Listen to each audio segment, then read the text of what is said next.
This is Jeff, and this is my review for Sega Superstars Tennis for the Xbox 360, which game is also available for the PlayStation 2, PlayStation 3, and the Nintendo Wii. And this is one of the few good games that I've mentioned in one of my previous videos, that 2008 is the year of the Hedgehog.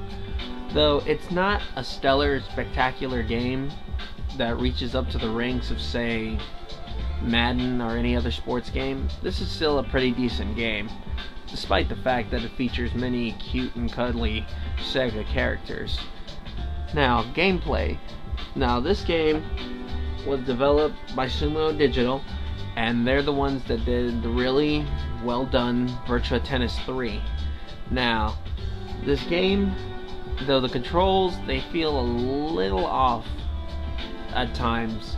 Now, my assumption when I first got this game was, hey, this is gonna just be like the Mario Tennis series, especially more so the recent Mario Tennis game, Mario Power Tennis for the GameCube. And it sort of came out like that, but in control wise, it's kind of a little tough to move around, in my opinion, as far as trying to get the ball from far away. And sometimes if I hit A or try to hit the ball back, my character will not respond right away. So I think there seems to be a glitchy problem with that, and it doesn't have to be a problem. That's not really a problem in my view, but it just gets a little annoying, especially on online matches. But you know, hey, what are you gonna do? Graphic wise, the character models look absolutely amazing, with the exception of a few. Some characters, they look great, such as Beat, Samba, Amigo, or Knights. Other characters, you know, they're not looking so good. I'm looking at you, Sonic.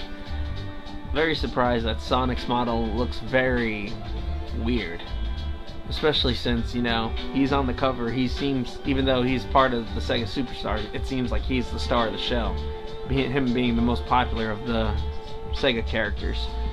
Now, the courts look absolutely gorgeous. Like, if you have an HD TV, it's just, the courts look absolutely amazing.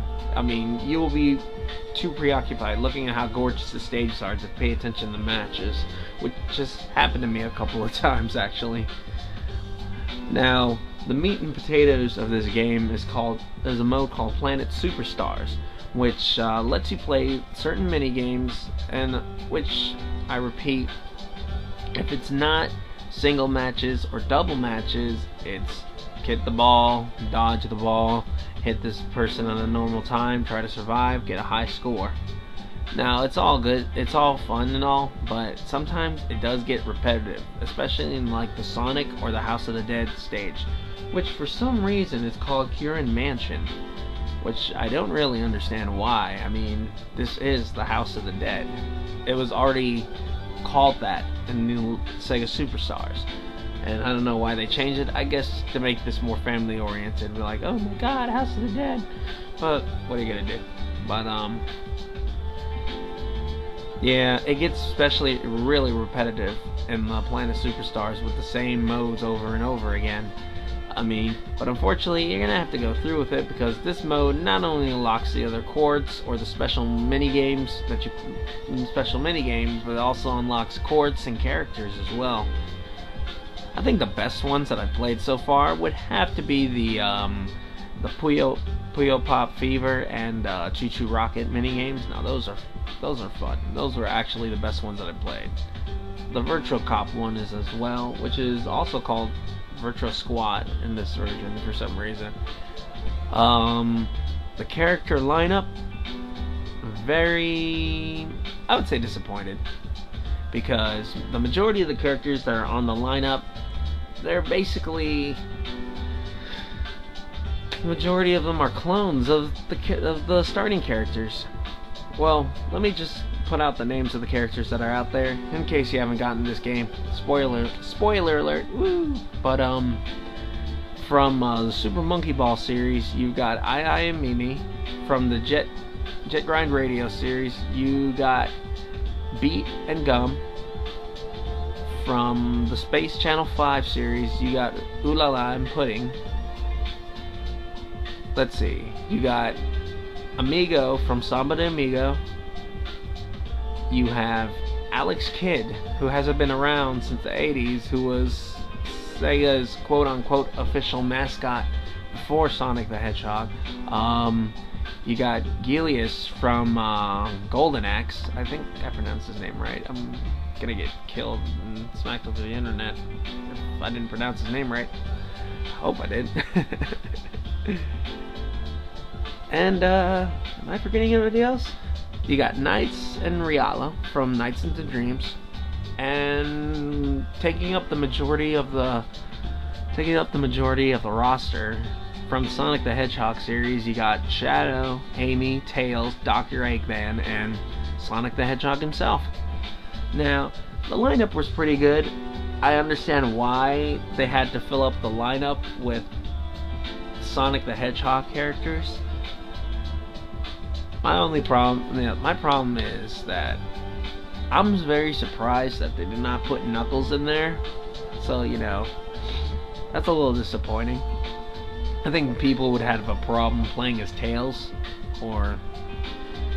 Nah, I'm sorry. My bad, I meant Shadow. They probably would have a hard time playing with Shadow, especially since he's gotten a bad rap since the last few recent games.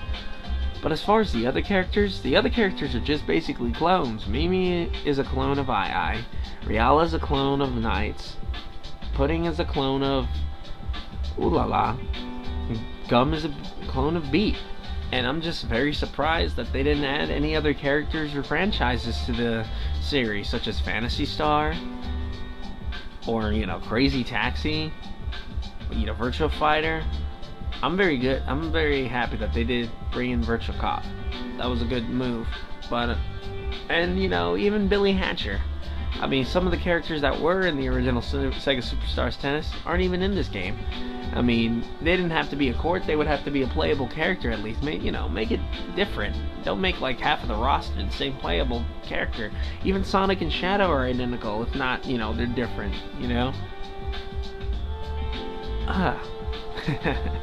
Music, all the music is pretty good. As you can hear in the background, this is from the Sega Superstars menu, from Planet Superstars, and when the character selection menu.